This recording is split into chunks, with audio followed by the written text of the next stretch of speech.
అందరికీ వందనాలండి. దేవుడు మన కొరకు సిద్ధపరిచిన వాక్యం చదువుకుందాం. సాత్వికమైన మనస్సు శరీరమునకు జీవము.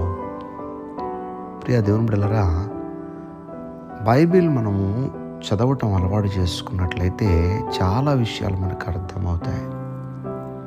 ఎందుకంటే దేవుని యొక్క వాక్యము జ్ఞానమై ఉన్నది. లోకములో మనకెవరూ నేర్పించలేనటువంటి చాలా విషయాలు బైబిల్ గ్రంథం మనకు నేర్పిస్తుంది. భక్తుడు అంటూ ఉన్నాడు, సాత్వికమైన మనస్సు శరీరమునకు జీవము అని.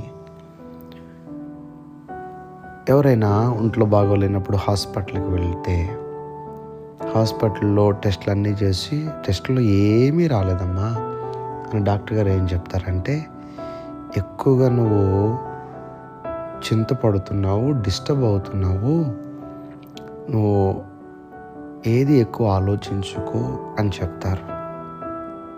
ఎందుకంటే నీకు వచ్చిన బలహీనత ఎక్కువగా ఆలోచించడం వల్ల వచ్చిందని డాక్టర్ గారి యొక్క ఉద్దేశం. ఎందుకంటే మన మనస్సు బాగుంటేనే మన శరీర ఆరోగ్యం బాగుంటుంది. మానసికంగా మనం డిస్టర్బ్గా ఉన్నాం అనుకోండి, శరీరంలో ఆరోగ్యం కూడా ఉండదు. అదే మాట భక్తుడు చెప్తున్నాడు ఇక్కడ, సాత్వికమైన మనస్సు శరీరమునకు జీవము.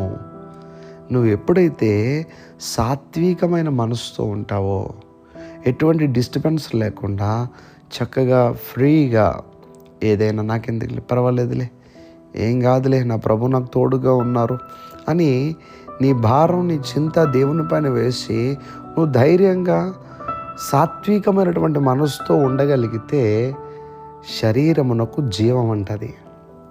నువ్వు అన్నం తింటూ ఉన్నావు కానీ ఎక్కువగా డిస్టర్బ్ అవుతూ ఉంటున్నావు.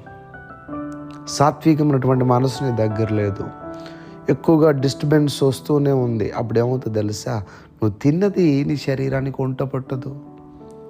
ఏదో తెలియనటువంటి నీరసము, బలహీనత నిన్ను వెంటాడినట్టుగా ఉంటుంది కదండి.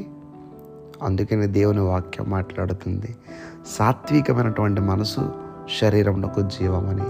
కనుక మనం అందరం కూడా ప్రశాంతమైన సాత్వికమైనటువంటి మనస్సు కలిగి ఉందాం.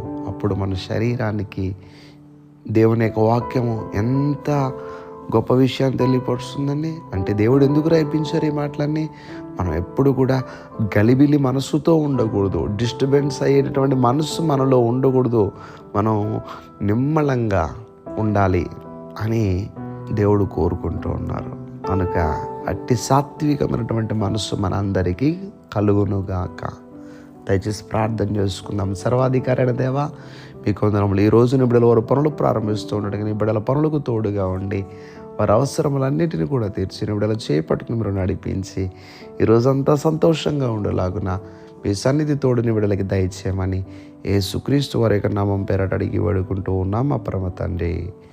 Amen, amen, amen.